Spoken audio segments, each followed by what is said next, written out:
buen día. Presento el seminario como siempre. Hoy lo tenemos, bueno, a Mauricio Vázquez, que es, bueno, profesor, amigo de la casa y, bueno, este, a mí entender una de las mentes más brillantes que tenemos aquí para hoy escucharlo. Hoy nos va a hablar de un tema, el título es muy, muy atractivo. Le debemos a Sarmiento la eternización de Rosas. Nunca me imaginé una pregunta de esas características, por lo cual me resulta muy, muy interesante. Nos acompaña también Florencia Yolan, que es la directora del Departamento Internacional de UCEMA, que es quien va a ser de chairman del seminario, pues bueno, yo tuve un rato, tengo que salir porque tengo un compromiso que no puedo evitar, así que gracias Florencia por estar. Mauricio, el seminario es tuyo, como siempre. Gracias Edgardo, gracias a Florencia y gracias a UCEMA por esta oportunidad. En esta oportunidad me voy a dar el pequeño gusto de compartir una pantalla. Ahí, denme un segundito. Ahí estamos. Bien. ¿Ahí se está viendo bien? Bueno, decía... Perfecto, se ve perfecto. Hoy en día, los que nos dedicamos un poco a comunicación, sabemos que llamar la atención es difícil, así que hay que recurrir a cosas como estas, a hacer un título, como decía recién Edgardo, un poco más polémico. Pero si las cosas salen bien, voy a poder justificar un poco este título, ¿no? Con algunas aclaraciones. Pasamos la primera. Primero, algunas cosas. Yo no me voy a referir a las figuras históricas, ¿no? Este es el primer disclaimer, de Rosas y de Sarmiento, porque, y lo digo en serio, me ha tocado poder conocer historiadores que de ambos pueden describir muy bien luces y sombras, ¿no? Nadie es enteramente malo ni enteramente bueno. Pero sí me voy a referir al instrumento que usamos muchas veces en propaganda, que son los arquetipos, entendidos como ¿qué? Como todo eso que queda en la sociedad y que cuando uno dispara una palabra es lo que primero le viene a la cabeza a la persona, ¿no? En los focus groups se usa mucho eso, ¿no? Y entonces, ¿qué hay detrás de las figuras de Rosas y de Sarmiento? Lo que vamos a ver en la filmina posterior, pero antes que eso traigo una frase de Adam Ferguson, uno de los filósofos que a mí más me inspiran, que es esto de que la historia no es producto de la planificación humana, no es producto del designio humano, sino de la acción humana. Y una manera más en criollo de decir esto, y los que nos dedicamos a ciencias sociales lo conocemos, que son los resultados no deseados de la acción. Entonces, el título de la charla es ¿le debemos justamente a Sarmiento la eternización de Rosas? Y bueno, tiene que ver con, independientemente de lo que Sarmiento hubiese planificado o hubiese deseado para el país, ¿qué terminó pasando? En donde, segundo disclaimer, yo no lo culparía tanto a Sarmiento, sino a la vida, a las circunstancias, a la evolución de las instituciones. Pásame la próxima. ¿Me están escuchando bien? ¿Alguien que me dé un ok? Sí, Perfectamente, perfecto. perfectamente. A ver, ¿qué simboliza el arquetipo de Rosas? Y acá que no se me enoje nadie que esté presente, que venga del nacionalismo. Vuelvo a insistir con esto. Es qué entiende en Argentina hoy una gran mayoría de las personas cuando le nombramos a Rosas. Rosas de alguna manera ha quedado en el imaginario público como representando el ejercicio autoritario del poder, el poder acrítico y sin límites, es decir, esto que una república trata de combatir, que es el hecho de que la concentración de poder público no tenga del otro lado sus frenos y contrapesos. Rosas, el gran restaurador para algunos, fue un restaurador, y esto me acerco bastante al consenso histórico, que restauró, si se quiere, por la fuerza. Es decir, detrás de Rosas es muy difícil, insisto, para unos y para otros, no hablar de violencia e imposición. Algunos me dirán que eso estaba justificado, otros me dirán que no, pero el consenso está bastante por ahí. Y luego la intolerancia para con la disidencia. Esto de, históricamente, sus fuerzas represivas, esto que se conoció como la mazorca, etcétera, etcétera. ¿Qué nos simboliza, y pasame la próxima, Sarmiento? ¿No? ¿Qué ha quedado en el imaginario público? Si yo agarro a un chico de secundario y le pregunto, che, ¿qué es Sarmiento? obviamente el símbolo arquetípico de la civilización versus la barbarie. De nuevo, el que profundiza en la historia de Sarmiento va a encontrar unas muy bonitas. Con esto, Edgardo, me estoy ganando todos los enemigos posibles. Digamos, estoy haciendo lo que en una campaña política no hay que hacer. Pero también vamos a encontrar también en Sarmiento sus profundas sombras, ¿no? Y el recurso, incluso, el que quiera profundizar, que vea qué pasó con el Chacho Peñalosa, también el recurso a la barbarie, si se quiere. Sin embargo, si uno refiere la palabra, dice la palabra Sarmiento, lo que queda es, bueno, la civilización. ¿Qué simboliza también Sarmiento? Una mirada hacia el mundo que en ese momento estaba teñida con la idea de modernización. ¿Sí? Apertura al mundo, modernización, coqueteo con Europa, un poco lo que Rosas representaba por el contrario, ¿no? Con esto de la vuelta de obligado, etcétera, etcétera. Alguno me va a decir, bueno, pero fíjate dónde se terminó muriendo Rosas, no nos metamos en lío, simplemente digamos que Sarmiento significa hoy o simboliza hoy una cosa, Rosas, si se quiere, lo contrario. Y acá una especie de introducción ya a la charla en puntual, que tiene que ver no tanto con la historia, sino con educación. Pasame la próxima.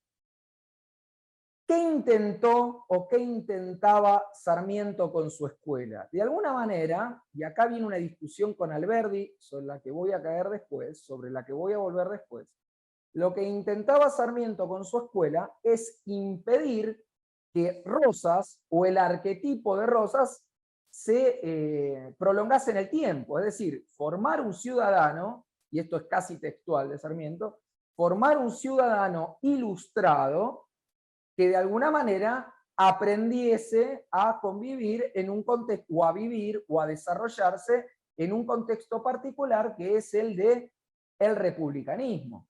Esto de ilustrar al ciudadano, ilustrar al soberano, tenía como instrumento y como vector la escuela. ¿Cuál es la propuesta de la charla? Y de ahí viene este título de, che, no le deberemos a Sarmiento justamente lo contrario, la eternización de Rosas. Bueno, lo que ustedes están viendo en pantalla. ¿Cómo evolucionó en la práctica esa escuela de Sarmiento? Es un poco lo que trabajamos generalmente con Edgardo, él por su lado, con Gabriel Zanotti, él por su lado, y yo por el otro. Es decir, en la práctica, ¿qué tipo de ciudadano forma la escuela? Y acá también hago una pausa. Generalmente vemos la escuela, y acá hay mucho esto de Foucault y la microfísica del poder.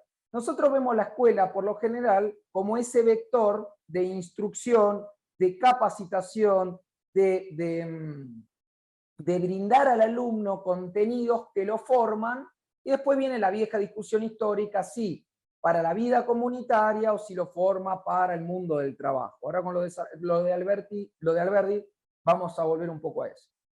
Lo que a veces no vemos, y por eso cito a Foucault, es cuánto de eso que sucede adentro del aula, y no estoy hablando del contenido, cuánto de eso que sucede incluso antes de que el alumno se acerque al aula, eso que sucede con la familia, y estoy hablando de pequeñas cosas, por eso viene esto de microfísica. De lo que estoy señalando es todo el proceso para inscribirse, el timbre que te llama a irte al recreo, que la escuela se haya vuelto, lamentablemente, en nuestro país un comedor. Es decir, no estoy hablando de los contenidos. Esa es una advertencia importante para poder acompañarme en esta propuesta, para que pensemos juntos. No estoy hablando de, y la idea no es que conecten con, por ejemplo, algo que últimamente, por suerte, se empieza a evidenciar, que es este asunto del adoctrinamiento en las escuelas. No, ni siquiera. Yo estoy hablando de los metamensajes que da la escuela, en ese contexto, en lo que se ha convertido la escuela hoy. Primero, a ver, la escuela de Sarmiento lleva consigo, en su diseño original, un sistema planificado de arriba para abajo. Es decir, claramente la propuesta de Sarmiento, que fue sumamente exitosa, que fue disruptiva en el mundo para el momento en donde este ser humano extraordinario se plantea algo como acabar con el analfabetismo en la Argentina, un país en ciernes, es un proyecto diseñado por Sarmiento y un grupo de personas de arriba para abajo. No es la legislación de un uso y costumbre que viene de la sociedad civil hacia arriba, ¿no? A veces nos olvidamos un poco eso. De nuevo, lo que estoy intentando hacer es una descripción, no emitir un juicio, ¿sí? No digo que esto esté mal, digo simplemente que eso fue así. Y ahora vamos a ver un poco cuáles son las consecuencias de eso. Segundo punto.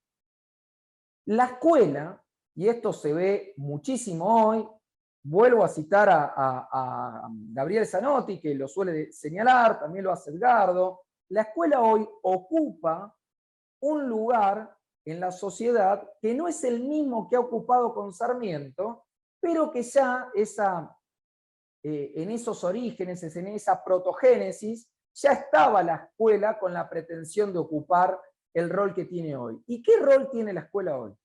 En muchos sentidos, y yo señalaba recién uno, el hecho de que la escuela sea el lugar donde se le brinda alimento a chicos que no pueden satisfacer esa necesidad primaria en su hogar, la escuela fue desplazando a la familia como lugar de educación. Si bien nosotros solemos decir, casi como un leitmotiv no razonado, que la educación empieza por casa, en la práctica eso no es real. Es muy poca la intervención que las familias tienen en el proceso de capacitación e instrucción y educación de los alumnos. Alguno me podrá decir, bueno, eso tiene que ver con la dinámica de que papá y mamá hoy tienen que salir a ganarse el pan, que ya los abuelos no están tan presentes, etcétera, etcétera. Lo que es muy difícil saber es cuál es la causa y cuál es la consecuencia de esa variable social. Y también es cierto que en esa microfísica diaria de lo que damos por dado, la escuela, por ejemplo, define, fíjense, traten de conectar con esto, el periodo de vacaciones de una familia.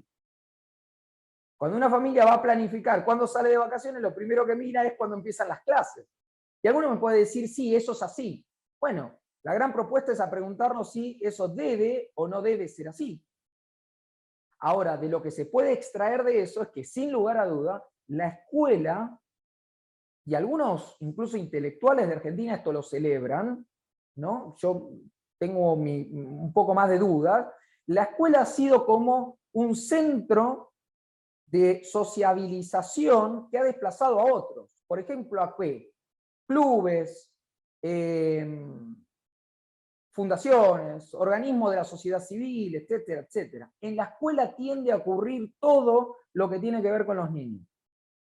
Tercero, en esa escuela, que cada vez gravita más, en donde es vector de aplicación de políticas públicas, en donde no solo se educa a los chicos, sino que también en su extremo se los adoctrina, en donde muchas veces se vela por su salud, etcétera, etcétera, el maestro pasa a ser autoridad única. En esta escuela, y insisto con esto, hay incluso pedagogos hoy en día que llaman a reforzar la importancia que tiene el maestro como autoridad última dentro del aula. ¿Por qué? Porque lo que ha ocurrido en las últimas décadas es que un poco espontáneamente esa autoridad ha ido perdiendo peso. Y ahí podríamos entrar en un montón de cuestiones que no son atinentes a esta charla, que tienen que ver con el desafío que producen las modernas tecnologías de la información y la comunicación, el desplazamiento de una escuela en la cual lo que está pensado es volcar contenido en los alumnos y no invitarlos a prácticas o no invitarlos a razonar por sí mismos, o etcétera, etcétera. Bueno, la gran mala noticia para ese tipo de escuela es que el celular te reemplaza bastante fácil. Ni hablar de lo que hace la inteligencia artificial y que estamos viendo en los últimos meses. Ahora, la escuela tradicional de Sarmiento pone en un lugar de autoridad, y acá viene esto también de nuevo, de la microfísica del poder, al maestro en detrimento del libre albedrío y del pensamiento y del desarrollo propio del alumno. Y esto también lo sabemos. Si bien, insisto, en el último tiempo puede haber un decaimiento de esa importancia, incluso un decaimiento inorgánico, no planificado y hasta un poco hasta negativo, si se quiere, porque los docentes hoy en día muchos docentes, están inmersos en contextos de violencia, donde el alumno ya no lo respeta y etcétera. Lo cierto es que en esa escuela de Sarmiento el maestro era una autoridad última. En íntima relación con lo anterior, detrás de esa escuela hay una muy fuerte impronta del Ministerio de Educación, porque decíamos al comienzo que la escuela nace planificada de arriba para abajo. Y ese Ministerio de Educación no es el que era con Sarmiento, sino que hoy son grandes elefantes que hay en cada provincia, con uno por encima, que es el Ministerio de Educación de la Nación y el Consejo Federal de Educación, lleno, repleto de burócratas que mandan sobre el cómo educar, es decir, qué metodologías pedagógicas utilizar, qué recursos pedagógicos impartir, qué contenidos brindar, etcétera, etcétera, etcétera. Es decir, de nuevo se refuerza esta idea súper verticalista sobre el proceso de educación. Los últimos dos que están en pantalla. ¿Qué hace la escuela? Y esto lo decía anteriormente, reemplaza paulatinamente a los demás componentes de la sociedad civil. Sobre todo, a mi entender, y esto lo afirmo sin lugar a duda, a lo primero que reemplaza la escuela es a la familia. Y esto es algo sobre lo que bregamos continuamente, vuelvo a insistir con Gabriel Zanetti y con Edgardo, esto de que los padres son vistos, y para los que no me conocen, tal vez tenemos ahí en el público gente que nos viene escuchando, yo he trabajado muchos años justamente en esa burocracia estatal que rige sobre el proceso educativo, y que evidencié en primera persona. Que el padre y la madre son vistos, y perdón la expresión, como dos estúpidos que no conocen nada y que no deben opinar sobre lo que ocurre ahí en ese lugar sacrosanto, porque se ha convertido en algo sacrosanto, que es la escuela. El padre y la madre en la práctica quedan por fuera del proceso de auditoría de ese ciclo lectivo que tenemos año tras año. Son muy pocas las dinámicas reales, y acá subrayo la palabra reales, en los cuales la familia puede opinar sobre lo que ocurre en la escuela. Sí, hay una invitación a un acto escolar, donde, de nuevo, esta microfísica que hablaba antes, la familia está al fondo, sentada, es como dice Moria Kazan, son decorados, donde el alumno viene después y también termina siendo decorado, y donde adelante, ¿qué tenemos? Funcionarios públicos, la directora de la escuela, el supervisor regional, el intendente, etcétera, etcétera, etcétera. Fíjense que en esa microfísica, más allá de todo discurso buenista, en la práctica la familia es lo que está en el fondo. Y el alumno, que debiera ser el gran protagonista, es de alguna manera el invitado a observar eso otro que pasa ahí adelante. El que haya ido últimamente o en las últimas décadas a un acto escolar, yo tuve la suerte o la desgracia de participar en cientos, en toda la ciudad de Buenos Aires e incluso en el conurbano, siempre es la comunidad educativa representada por la directora y la gente que ella tiene alrededor, hablándose a sí mismos. Ellos hablan de los problemas que tienen ellos. Y el alumno y la familia están ahí atrás. Bueno, hay algo en esa microfísica que es muy fuerte y que tiene un fuerte impacto en, vuelvo a conectar con la invitación de la charla, en la formación de un tipo de ciudadano. Por último, y uso la palabra a propósito, porque sé que para la comunidad educativa usar la palabra cliente es como una blasfemia, pero es una muy buena manera de resaltar el hecho de que en última instancia ese servicio, que en Argentina es financiado por el Estado, que es financiado, perdón, por impuestos, que no es gratuito desde ya, tiene como, o debiera tener como última atención y como principal atención un cliente preferencial que es el alumno. Y subsidiario a lo anterior, como los alumnos suelen ser menores, por lo menos hasta llegar a los últimos años o al último año de la escuela media, sus familias, ¿no? Que son, en última instancia, quienes velan por el interés de esos alumnos. Bueno, eso no suele ser así. Estos clientes tienen muy poca o nula ascendencia para poder auditar ese proceso educativo. Y el que tenga alguna duda, pregúntese lo siguiente.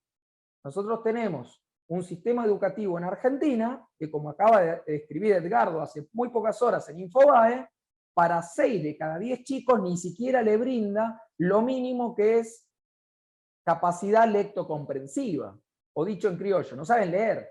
O sea, pasan 14 años de su vida en un sistema obligatorio cada vez más amplio, porque ahora cada vez la educación obligatoria empieza antes, teníamos salita de 5, salita de 4, ahora está salita de 3, etc. Y el chico pasa todo ese tiempo sin saber, no inteligencia artificial, no robótica, no programación, sino leer. ¿Ok? Si uno asume eso, claramente evidencia que el principal interesado, el cliente, no puede hacer nada con ese sistema. ¿Ok? Pásame la próxima. Ahora, y acá de nuevo, pobre, así queda balanceada la charla. Yo considero que claramente Juan Manuel de Rosas y Domingo Faustino Sarmiento han sido próceres y que han aportado al país de buena fe, presupongo, y lo digo en serio, presupongo que de buena fe, un legado orientado a mejorar el país. También es cierto que contemporáneamente a Domingo Faustino Sarmiento había otra figura que era Juan Bautista Alberdi, ¿no?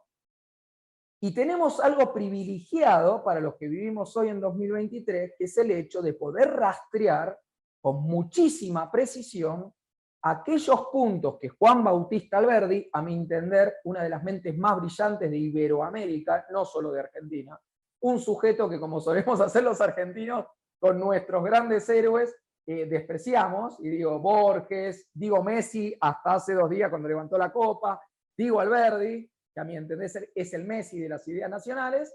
Alberdi le contestaba, y se contestaban mutuamente en cartas quillotanas, en la 101 y una, a Sarmiento, aquellos puntos que con una gran visión, a mi entender, de prospectiva, él evidenciaba como problemáticos en el sistema educativo que Sarmiento recién estaba lanzando o recién estaba proponiendo. Y digo esto porque decíamos al principio de que obviamente las instituciones siempre evolucionan, siempre se escapan, se nos escurren de la mano, y nos pasa con nuestros proyectos personales, con el paso de los años, y adquieren vida propia y evolucionan de otra manera. Ahora, insisto con esto, nosotros somos privilegiados en ver que Alberdi supo ver a tiempo muchos de los problemas que la escuela tiene hoy. ¿Y cuáles son algunos de ellos? ¿No? Son los que ustedes tienen en pantalla, yo los he resumido, si yo tendría que haber puesto párrafos enormes, pero los invito a leerlos porque son fabulosos. ¿Qué le decía Alberdi a Sarmiento? Punto 1, el que más gritó, el que más le trató de hacer entender. La escuela en Argentina, con este ideal de formar al ciudadano, estaba dejando afuera la importancia que tiene la instrucción para el trabajo. Y uso la palabra a propósito, la instrucción para el trabajo. Y eso hoy es, si se quiere, uno de los principales males, a mi entender, del sistema educativo.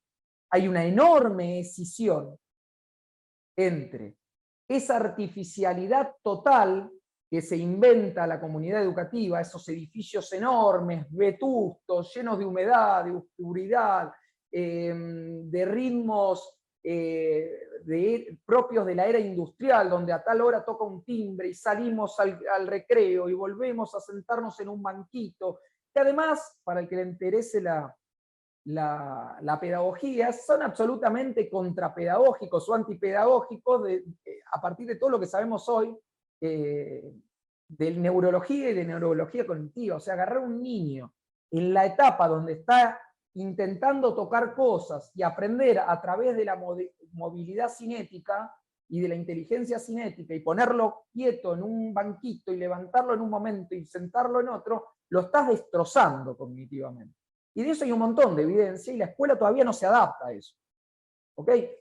Ahora, aparte de todo eso, que daría para otra charla, sucede que el alumno no solo sale después de 14 años de escolarización sin poder leer, sino que tampoco sabe hacer un currículum. Y tampoco entiende para qué estudió lo que estudió. porque hay, vuelvo a insistir con esto, un descalce, un descalce entre los contenidos y el mundo del trabajo. A tal punto hay un descalce, y esto me sirve para ilustrar, que en Ciudad de Buenos Aires se ha intentado esto que se llama Escuela Superior de Calidad o Nueva Escuela Superior de Calidad, que tiene como uno de sus componentes las pasantías, cosa que en otros lugares del mundo, cito Alemania, por decir uno de los más conocidos en este sentido, existe hace décadas, y de hecho el sistema educativo nace y es pensado y planificado en franca consonancia con el mundo del empleo. Bueno, en Argentina todos sabemos, absolutamente todos sabemos que eso no es así. Y no solo no es así por impericia, por error, eso no es así por una falla de su diseño al origen, que ya estaba en Sarmiento y que Alberdi se lo estaba señalando, sino por, y vuelvo a insistir, esto es para otra charla, el advenimiento de lo que fueron las nuevas pedagogías de la mano de gente como Paulo Freire, donde la escuela se terminó transformando en una especie de vector de la lucha contra la desigualdad, el capitalismo, etcétera, etcétera, muy compenetrado con esto que se conoció también como teologías de la liberación y que tanto han impactado en nuestra Latinoamérica. Bueno, hoy en día, aún con iniciativas como la Nueva Escuela Superior de Calidad, donde hay un poquito de pasantía, que es una especie de cherry picking, una frutillita ahí, también tenemos estándares. Porque la comunidad educativa rechaza eso, como si fuese un desvío de aquello que la escuela tiene que hacer. Segundo, ¿qué le señalaba Alberdi a Sarmiento? Che, Domingo, la escuela nace centralizada, ahí hay algo mal, hay algo que hace ruido, te estás olvidando de las particularidades de cada localidad, de la idiosincrasia cultural, palabra que Alberdi se cansó de usar, de cada lugar. Estás generando de alguna manera una especie de prêt-à-porter, una especie de sujeto arquetípico que va a ser ese alumno, como si uno estuviese tallando una piedrita para que quede siempre igual. Bueno, Alberdi se daba también cuenta de esto. Tercero, y está en íntima consonancia con los otros dos puntos, en la praxis educativa hay un desanclaje con respecto a la cultura local y también, y resaltemos algo, que le podría decir un rosista a Sarmiento, incluso, y llegar a cierta relación ahí con Alberdi, ¿no? El nacionalismo teniendo algo en común con el liberalismo, a cosas que estamos viviendo hoy en día en la política, pero no nos vamos a meter ahí. Praxis y cultura están fuera de la escuela. La escuela no nace con un sentido práctico. La cultura local, la idiosincrasia local, queda un poco relegada o bastante relegada por una planificación centralizada de eso que tiene que ser el nuevo ciudadano. Cuarto, Alberdi también notaba el desplazamiento de la familia o del núcleo familiar, porque ahora familia pensamos en papá, mamá y dos chicos, la familia típica, pero en realidad la familia es mucho más que eso. Abuelos, tíos, antes se vivía un poco más en comunidad familiar, hoy en día ya eso se ha perdido, pero Alberdi se daba cuenta que la familia quedaba desplazada de este circuito. Por último, la planificación centralizada del saber, esto que decíamos al principio, el saber no viene de abajo para arriba, sino de arriba para abajo, y la falta de libertad, esta es la palabra clave porque es con la que vamos a cerrar esta charla antes de las preguntas, la falta de libertad que es inherente a todo esto anterior. ¿Ok? Pasame la próxima. ¿Cómo termina siendo? Y acá viene mi afirmación, mi aporte, que puede ser arbitrario, conversémoslo dentro de un ratito. ¿Qué termina generando esta dinámica escolar? Un ciudadano argentino arquetípico, que claramente, y esto estoy seguro, pero habría que revivirlo para preguntarle, no es el que Sarmiento tenía en la cabeza. Para el que le interese todo el tema y el desarrollo, esto simplemente es una nota al pie, sobre la obediencia a la autoridad o la conformidad con respecto a la autoridad, puede leer autores como Solomon Asch, Philip Zimbardo, Noel Neumann, Stanley Milgram, etc. Bueno, todo eso, estos tres psicólogos ven, sucede dentro de la escuela. Todo, absolutamente todo. A tal punto que Zimbardo hace uno de los experimentos más conocidos de su carrera en la Universidad de Stanford. Y esta también es una linda nota de color. Esto no ocurre solo en Argentina. Por eso hay fenómenos Vieron que a veces decimos, estamos, y perdón, me voy a ganar otro poco aprecio, estamos peronizando el mundo, otro arquetipo desde ya. Pero tiene que ver, a mi entender, con que la escuela, en su conformación tradicional, va generando efectos en cualquier lugar que se aplica. Y esos efectos son, y esta es la invitación de la charla, los que afectan un tipo de ciudadano que ya no es solo local, sino también internacional, global. ¿Cómo es el argentino típico?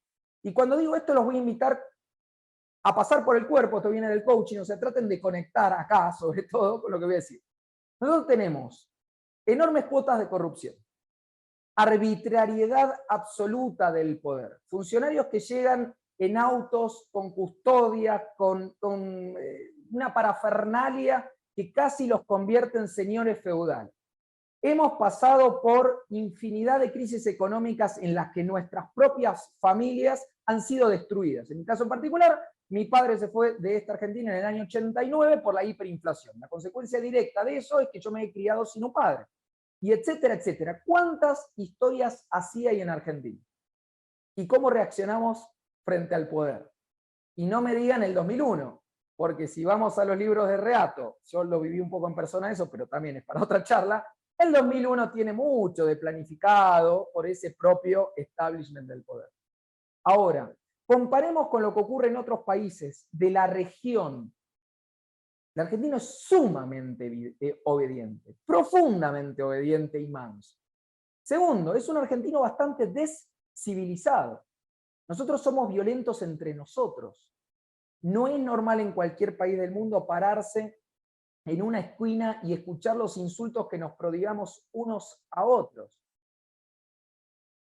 Ese nivel de violencia, a mi entender, tiene una íntima relación también con esa microfísica del poder que ocurre en las aulas. Pensar que el bullying, ¿no?, este fenómeno que hemos ido visibilizando últimamente, no tiene nada que ver con esa microfísica y esa lógica de la escuela, es caer en una ingenuidad supina. El argentino tiende a ser fácilmente adoctrinado.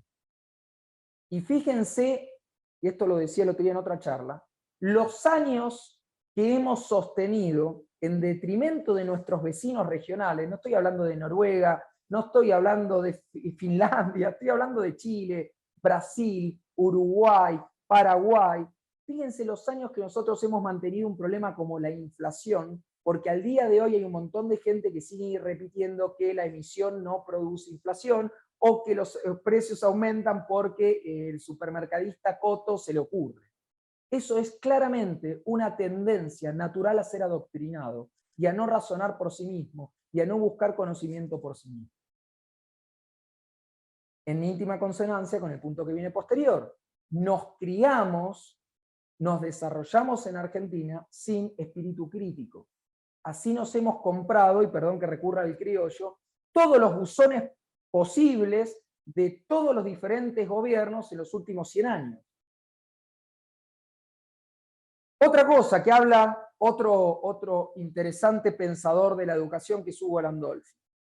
El sujeto, y esto es muy importante para el momento que estamos viviendo hoy en Argentina, el sujeto argentino, el individuo argentino sale de la escuela sin competencia, sin conocer qué es lo que le puede dar al otro, qué es lo que puede ofrecer. Y eso, que puede pensarse pura y exclusivamente desde un punto de vista económico y que afecta a la población económicamente activa, en realidad afecta profundamente a la microfísica del poder, a la república y a la democracia, y por tanto al tipo de ciudadano que somos. Mauricio, decímelo fácil. Claro, un sujeto que cree que no tiene nada para brindarle al otro es un sujeto susceptible de depender de planes sociales y de apoyo estatal y de un montón de ayudas que los gobiernos nos regalan a cambio de ¿qué? De todo lo que estamos viendo hoy, de falta de calidad de vida, de una moneda estable, de seguridad, de libertad, de libertad y de libertad. Eso, creo que es muy difícil de refutarlo, tiene que ver 100% con la escuela. Un sujeto que saliese después de 14 años empoderado, con la capacidad de valerse de sí mismo a partir del descubrimiento de su autenticidad, que no es otra cosa que eso que naturalmente la persona tiene para brindarle al mundo, sería muy difícil de manipular a través de un plan social. ¿Cómo se ve este tipo de sujeto? Naturalmente como un asalariado. El que quiera desmenuzar los planes de estudio se van a dar cuenta que es muy difícil, prácticamente imposible, encontrar la palabra emprendedor. Es más, si ustedes analizan los discursos de los representantes de la comunidad educativa más conocidos, te van a decir cosas como todo esto del emprendedurismo, que no es otra cosa que informalidad. ¿Qué te están diciendo de fondo? Que ellos piensan un sistema educativo, después hay que ver si esto es de buena fe o de mala fe, pero piensan un sistema educativo basado en un asalariado. A su vez, ¿qué necesita el asalariado? Si se piensa a sí mismo así, regulaciones que destruyen el empleo, subsidios que destruyen la economía, etcétera, etcétera, etcétera. ¿Alguien puede decirme que eso no tiene que ver con la escuela? Por último, ¿cómo se percibe un sujeto así? Dependiente.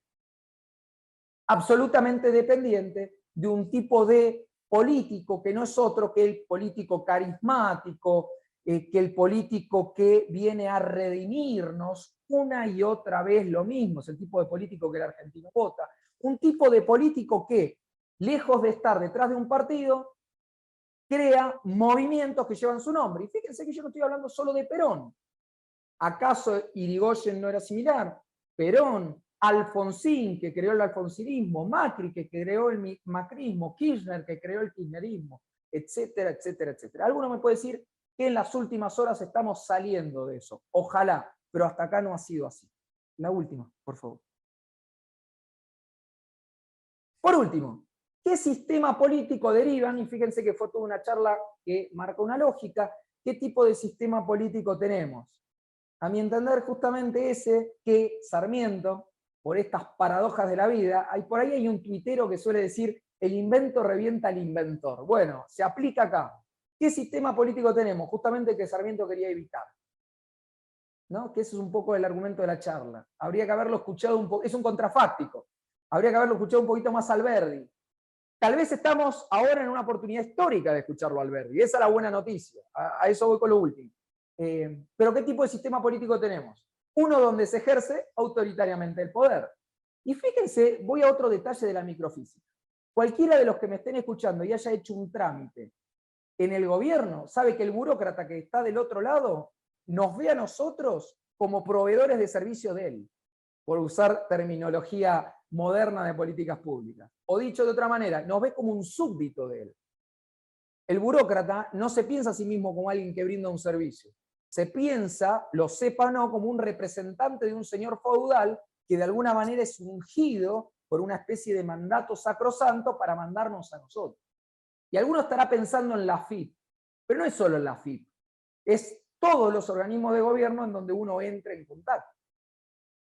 Eso no es otra cosa que un ejercicio autoritario del poder. Segundo, no existe una cultura de auditar. Lo que dice el gobierno se hace. Salvo excepciones de gente muy comprometida, el argentino no audita las cuentas públicas. ¿Y de dónde viene eso? Viene del hecho de haber sido, a mi entender, educado en una escuela donde lo que dice el docente es sagrado y el resto se calla. Y que si lo que dice el docente es falso o incontrastable, el alumno solía callarse.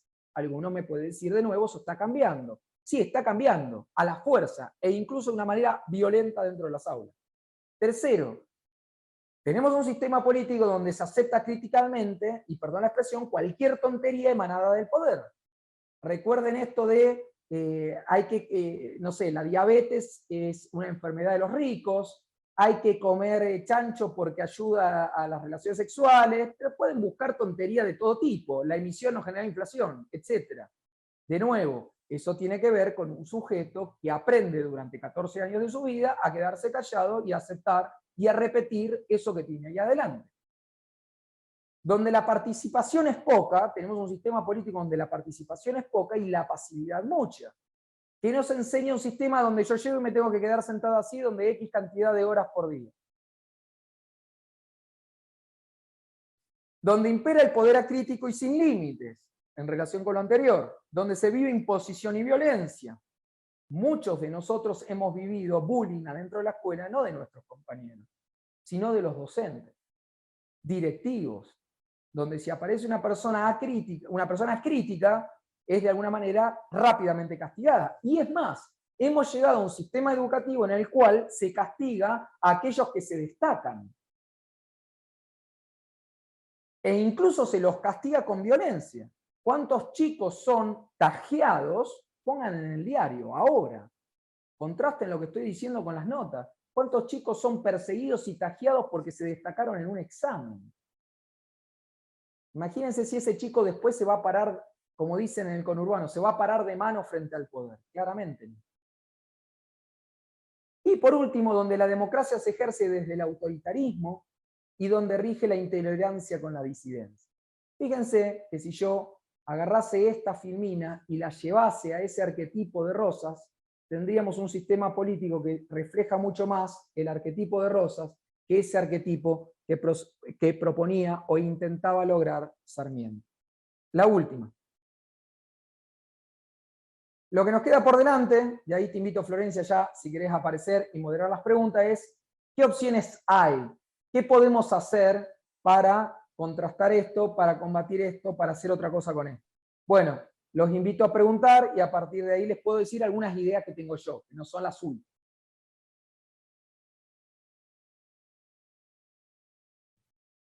Florencia, ¿estás por ahí? Sí, acá estoy. No estoy pudiendo volver a prender mi video porque en un momento se me cayó internet, así que ahora voy a gestionarlo, pero me escuchan, ¿no? ¿Me escuchan correctamente? Yo te escucho bien.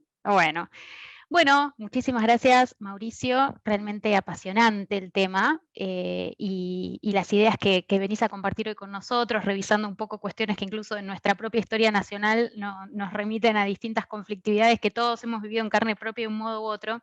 Tenemos varias preguntas acá ya en la sección de preguntas y respuestas, así que voy a ir comentándotelas para que se pueda conversar. Aquellos que todavía no lo hayan hecho, si quieren pueden ir brindando sus comentarios, sus preguntas a Mauricio, así aprovechamos esta última parte del seminario. En primer lugar, Gabriel Fernández Gasalla nos comenta dos distintas consultas, así que voy a empezar por la primera. En primer lugar, te felicita, Mauricio, por proponer ese tipo de conferencias a la UCEMA. Muchísimas gracias en nombre de la UCEMA, porque son conferencias disidentes de los temarios obvios y recurrentes en estos tiempos. Y la pregunta para Mauricio es si consideras que el pragmático conservador Sarmiento, reformador del sistema educativo, pecó de exceso de iluminismo y modernización frente al liberal Alberdi, más comprensivo frente a la barbarie constitutiva americana. Bueno, sin lugar a duda, pero ahí tendríamos que empezar a hablar mucho de epistemología, de paradigmas mentales, y etcétera, sobre todo para conectar, y lo digo en serio esto, para conectar con nuestros próceres desde el amor y no simplemente desde el juicio, que es un poco en serio la invitación de esta charla, es a juzgar desde donde ellos de buena fe veían las cosas. Obviamente, Sarmiento es un representante arquetípico de ese iluminismo transformador que tenía mucho de planificación social y muy poco de eso que casi un siglo más tarde o más de un siglo más tarde Friedrich von Hayek llamaba a esquivar, que es vuelvo a insistir con esto, la planificación social. Claramente Sarmiento tenía un fuerte componente de planificación social y Alberdi, más cercano a ideas protestantes, anglosajonas, más cercanas a las ideas, por ejemplo, de Adam Smith, más cercano a las ideas de Ferguson, tenía muchos reparos en esa planificación, y desde esos reparos, vos fíjate qué maravilloso esto, Florencia, y también Gabriel, que lo conozco y sé que debatimos de estas cosas, qué maravilloso que un liberal como Alberdi, desde ese paradigma, podría conectar mucho mejor con un conservador del interior del país que un iluminista como Sarmiento o como Roca, ¿no? Ahora, esto no lo digo desde el juicio, lo digo desde la descripción histórica, porque en última instancia lo interesante es qué podemos hacer hoy con ese conocimiento. Tal cual. Muy interesante este punto, y si querés, conecto con la segunda pregunta de Gabriel, misma persona que de la anterior. Lo que pregunta es si crees que Alberdi y su crítica a la escisión entre educación y mundo del trabajo en Sarmiento es producto de la ausencia de un proyecto industrial complementario al modelo agroexportador de las élites de la época. Porque dice Gabriel, Alberdi de algún modo lo intuyó. Yo creo que algo de eso hay, pero a mi entender sería, tal vez desde mi punto de vista, un estiramiento conceptual. Yo creo que simplemente son ideas derivadas propias de visiones del mundo totalmente diferentes. Insisto, piénsenlo desde acá. La Europa continental tenía unas preocupaciones. La isla, Inglaterra, nace y su desarrollo nace anclado al comercio. O sea, no es lo mismo. No son idiosincrasias, eso es lo lindo de las ideas, que a veces las ideas no son lo que uno tiene adelante, sino el paradigma desde el que emanan y que producen un cierto tipo de lógica que no siempre es enteramente racional. Digo, alguien que se instruyó en pensadores anglosajones va a pensar naturalmente dándose cuenta o no dándose cuenta en el mundo del empleo, el desarrollo y el comercio. Alguien que en ese momento está obnubilado por el desarrollo del iluminismo va a pensar en otras cosas, como por ejemplo en la instrucción del ciudadano. Yo creo que estaban pensando en cosas diferentes. Que eso haya tenido la consecuencia que trajo, bueno, es otra cosa, pero esa es mi visión. Puede ser que sea un poco también lo que dice Gabriel. Acá sumo un comentario, una pregunta de Alfredo. Alfredo Coelho pregunta si, siguiendo tu razonamiento, podrías decir que Sarmiento ayudó a peronizar el mundo. Bueno, es un poco, son títulos estrambóticos, ¿no? Son títulos para tapa de Clarín y para armar líos, pero vuelvo a insistir, sí, claro, si uno toma el arquetipo de lo que uno... A ver, un peronista te va a decir Rosas, Irigoyen, Perón, Kirchner. Quiere decir que ellos mismos se autorreconocen como en una línea histórica, pero que, insisto, es arquetípica. Después el historiador te va a encontrar un montón de refutaciones a esos arquetipos, pero es lo que queda en la cabeza de la gente, ¿no? Y en ese sentido, sí, creo que este tipo de sistema educativo genera, creo que es de hecho el sentido de esta charla, la invitación a esta charla, este tipo de sistema educativo forma un tipo de ciudadano que es rápidamente manipulable en un movimiento de masas. Sí, claramente. Un ciudadano educado en un sistema educativo, invitado a la autopercepción, al razonamiento crítico, a la libertad y al empoderamiento a través del trabajo, es mucho más difícil convencerlo regalándole una bicicleta. Sí, claro, obvio. Hay un comentario que apunta al rol del docente, ¿no? Que es una de las cosas que obviamente se ha mencionado en tu exposición. Me parece que es interesante abordar desde ahí el problema. Raúl Ángel Rodríguez lo que comenta es que la escuela pública se ha degradado enormemente, porque hace décadas también que los maestros, hace décadas el maestro era una profesión respetable, y la realidad de las aulas muestra hoy en día docentes que en su gran mayoría lo toman como un trabajo más, aunque hay algunas honrosas excepciones, y buscan zafar. No hay docentes suplentes, etcétera. ¿Qué es lo que nos espera? Pregunta Raúl. Bueno, ahí hay varias cosas, ¿no?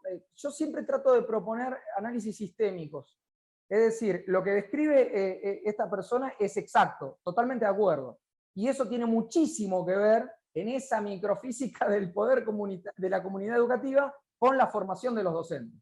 Un gran tabú de los que no solemos hablar y que a mi entender es la gran estafa, esta es una palabra que uso usualmente, la gran estafa del sistema educativo sobre el cliente que es la familia y el alumno. Hoy en día tenemos, pero millares de docentes en Argentina que no están capacitados para lo que están brindando en el aula. Y si esto ofende a alguien, lo lamento mucho. Por algo los docentes no quieren ser evaluados, ¿no? Ahora, a su vez, yo puedo pensar en ese docente que busca un laburo, que busca insertarse rápidamente en el sistema económico a través de una profesión que, insisto, está muy bien descrita, ha sido degradada. Ahora, lo que yo trato de señalar en este tipo de charlas es que ese problema no es un emergente. Ese problema responde a una estructura sistémica que tiene que ver con una escuela centralizada que depende de un ministerio y en donde la familia tiene poco para decir. ¿Por qué? Imaginemos un sistema diferente. Hagamos el contrafáctico. Un sistema en donde las escuelas compiten por la atracción de alumnos, como pasa, por ejemplo, en las universidades privadas. Bueno, ¿qué debería hacer esa escuela? Tener los mejores docentes, los mejores contenidos, lo más actualizado, el mejor edificio, la mejor tecnología. ¿Por qué? Porque si no, la familia elige otra escuela. Entonces, ¿me comprendés que el problema es sistémico? No es simplemente que en los últimos años el docente es menos inteligente que antes. No, es un problema sistémico que hoy lamentablemente en ese sistema estamos viendo su devenir en su piso, como nos pasa en el resto de las cosas en Argentina. Hoy claramente, y lo hablábamos con Edgardo antes de esta charla, estamos en un piso histórico. Bueno, el sistema educativo es parte de ese piso histórico. Acá Marina, con respecto a este tema, expresa como un desacuerdo, un pequeño desacuerdo, a ver quizás cómo podemos Bienvenido. abordar. Claro, bienvenido. Ella lo que plantea es que los docentes y los directivos no tienen autoridad en el sentido de que hay una cierta bajada de línea de aprobar a todos los alumnos, de no poder sancionar a quienes cometen faltas. De hecho, comenta que hace unos días vio un video en el cual un alumno le tiraba un tacho de basura en la cabeza Lo a dije. un docente, ¿no? Volviendo sobre esto. Florencia, no hay desacuerdo. Me vendiste algo y era otra cosa. No hay desacuerdo, yo estoy de acuerdo con ella, porque justamente, ¿qué digo durante toda la charla?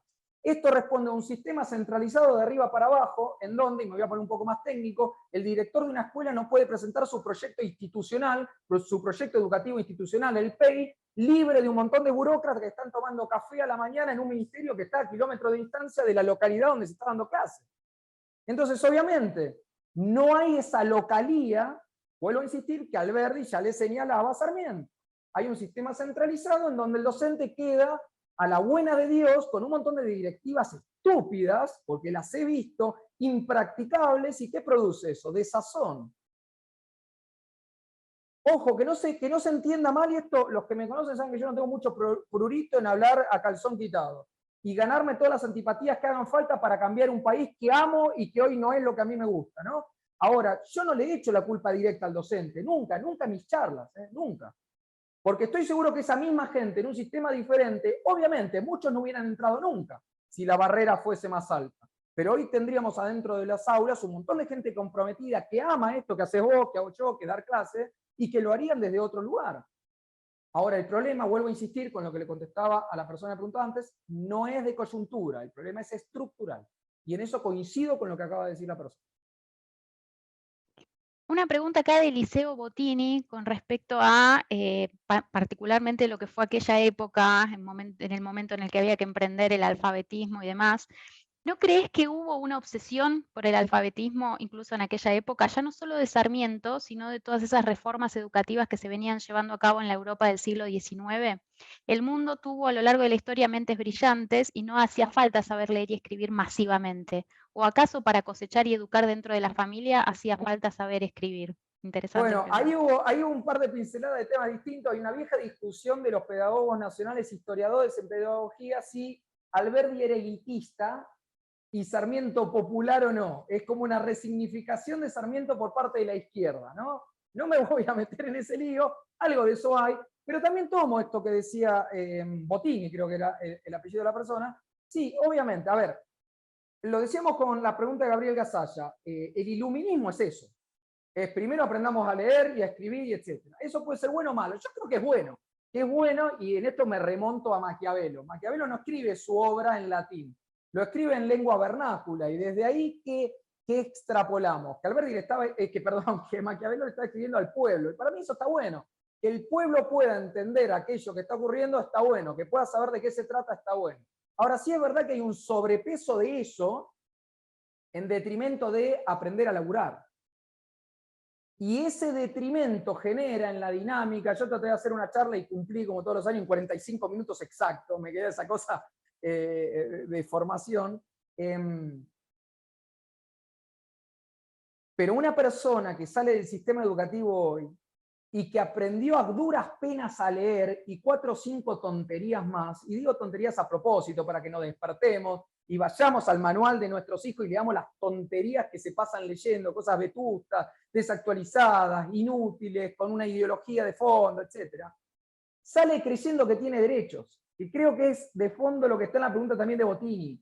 Esa persona cree que tiene derecho a un empleo que le permita comprarse una casa y viajar por el mundo y comprarse un iPhone, y no.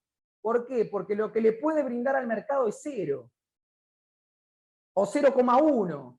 A mí me da mucha risa esta discusión que a veces hace la izquierda de el joven que va a una pasantía lo están explotando. El joven que va a una pasantía, perdón, no sirve para nada. Es una carga para la institución que lo recibe, porque no entiende nada de ese mundo del empleo. Tenemos que agradecer las instituciones que convenian pasantías, es al revés. Entonces, creo que está un poco eso atrás de lo que está preguntando Bottini. Volviendo un poco al tema de la autoridad, que hablábamos recién, la autoridad de los profesores en el contexto de las escuelas, María Isabel plantea la idea de que quizás los chicos deberían estar encuadrados en un sistema de escuchar y aprender sin tanto lugar a opinar, porque en algún punto se está formando, hay cosas que todavía no sabe y que la autoridad del maestro debería ser más innegable. Esta es la opinión de Ok, Isabel, ¿no? ok. Se supone que es la persona que sabe y que recién luego pueden haber intercambios de opiniones, pero la primera palabra debería ser de la autoridad. Pregunta tu opinión Bueno, al respecto hay de un par esto. de líos ahí, ¿no? Hay una autoridad, yo lo voy a esquematizar así. Hay una autoridad a priori y una autoridad a posteriori. Yo tengo mucho reparo con la autoridad a priori. Porque primero, lo que dice, ¿cómo dijiste el nombre? María Isabel. De María Isabel, tiene un problema en el fondo, que es el docente el que sabe. Bueno, nota de color, el docente no sabe. En Argentina el docente no sabe, lo digo acá, dando la cara, Mauricio Vázquez abajo. Si hoy hiciéramos una encuesta, como me encantaría hacer una encuesta, un instrumento de medición del conocimiento de los docentes en simultáneo en las 24 provincias argentinas, mañana debería haber una sublevación total del pueblo. Es una estafa lo que ocurra dentro del aula. Hay excepciones. Pero cuando vos tenés un sistema que se basa en excepciones, tenés un problema mayúsculo. Y es mentira que en Argentina se gasta poco en educación. Mentira. Vis a vis, otros países se gasta un montón y el resultado es pésimo. Entonces el docente no sabe. Ahora, adentro de un aula universitaria ocurre lo mismo. ¿Cuál es el problema con la autoridad a priori? Hola, yo tengo chaleco, tengo micrófono, entonces escúchenme que yo sé y punto. Quédense callados. Esa es la autoridad a priori. ¿Cómo es la autoridad a posteriori? Che, yo lo que te estoy brindando es de calidad, lo estudié, lo manifiesto de una manera amena, a vos te gusta, entonces te quedás ahí sentado y me vas admirando o me vas respetando o las palabras que quiera dependiendo de la idiosincrasia de cada alumno. ¿Y qué castigo? El desvío. Es decir, si un alumno obviamente va y ejerce violencia sobre un docente, expulsión inmediata y se acabó. Esa es mi postura, súper dura, incluso más dura que tal vez la de María Isabel. Ahora, si un alumno entra a un aula y se encuentra con un sujeto que no sabe de lo que está diciendo, que no tiene herramientas pedagógicas, que está absolutamente desalineado, que está más preocupado por la rosca sindical que por darle lo que el alumno necesita, la verdad que pedirle respeto a ese alumno es la traducción de la charla de hoy. Lo que le estás pidiendo es que sea crítico y que cualquier persona lo manipule como quiera simplemente porque tiene una banda presidencial, que es justamente el fondo de esta charla. Hay un par de preguntas que vienen digamos, a imaginar cuáles son las alternativas, ¿no? Hay, por ejemplo, Marina dice, el modelo de qué país te parecería digno de imitar? Por ejemplo, Guillermo Paggi pregunta, ¿qué otras instituciones o cuál podría ser otra institución que afianzara un sentido patriótico además de la escuela, como por ejemplo algún sucedáneo del servicio militar, ¿no? ¿Cómo nos corremos de Ok. este Ahí hay escenario? mucho, ¿no? Esa pretensión argentina de reemplazar muchos flagelos nuestros por el servicio militar. Podríamos hacer una charla aparte porque he trabajado en la Comisión de Defensa y he vivido eso, pero infinidad de veces. A ver, pequeña propaganda propia. Hay un canal de YouTube, Mauricio Vázquez, hay una charla de 18 minutos que di en el Teatro Coliseo en marzo de este año y hablo de todo esto. ¿Ok? Si me preguntan qué modelo del mundo, te digo ninguno. ¿Por qué? Porque Argentina es muy particular. Y eso no lo digo como algo malo, sino como una gran oportunidad. Vos no vas a encontrar en el mundo sistemas educativos que hayan ido hacia atrás. Como no vas a encontrar países en el mundo, con excepción de Venezuela, que hayan ido hacia atrás. Argentina empieza en los años 80 con niveles socioeconómicos de un tipo y hoy en día está a niveles de países africanos. No vas a encontrar un país que haya hecho eso. Vos pasaste de una escuela de Sarmiento que había combatido el analfabetismo como hito exitoso antes que muchísimos países de Europa y hoy tenés chicos, 6 de cada 10 chicos, como escribió Edgardo Goy, que no pueden leer. Entonces, tratar de aplicar un sistema de afuera a este es muy difícil. Algunos tips para que tengamos en cuenta que a mí se me ocurre, debe haber mil más. Primero, libertad, libertad, libertad, libertad, libertad. Libertad de pedagogía, libertad de contenidos, libertad de competencias. Segundo, financiamiento de la demanda y no de la oferta. Dejemos de gastar plata en burócratas que están tomando café, que rosquean con los 4 o 5 popes de la educación argentina, que no doy los nombres para no complicarlo a Edgardo, por no comprometer a la institución, que son siempre los mismos que hablan de educación y que son después los que se pasan de director nacional de escuelas a ministro o a ministra. Bueno, basta de ese andamiaje destructor de la educación argentina. Libertad de competencia, financiamiento de la demanda, sin lugar a dudas. Tercer punto, y tiene que ver con una de las preguntas de hace un rato, la exigencia absoluta que esa persona a la cual le entregamos lo más importante que tenemos en el país, que son los niños, tenga de mínimo un nivel universitario y sea probo, que pueda pasar un examen de aquello que brinda. Y si no, a la calle. La educación no es un reducto para matarse el hambre. La educación es un bien estratégico para el desarrollo del país. 3 puntos. Hay más, muchísimos más. Pero desregular es fundamental. Los invito a leer el texto de Gabriel Zanotti sobre la obra de su padre, Luis José Zanotti, que tiene esto, pero súper mega estudiado y que incluso es gratuito.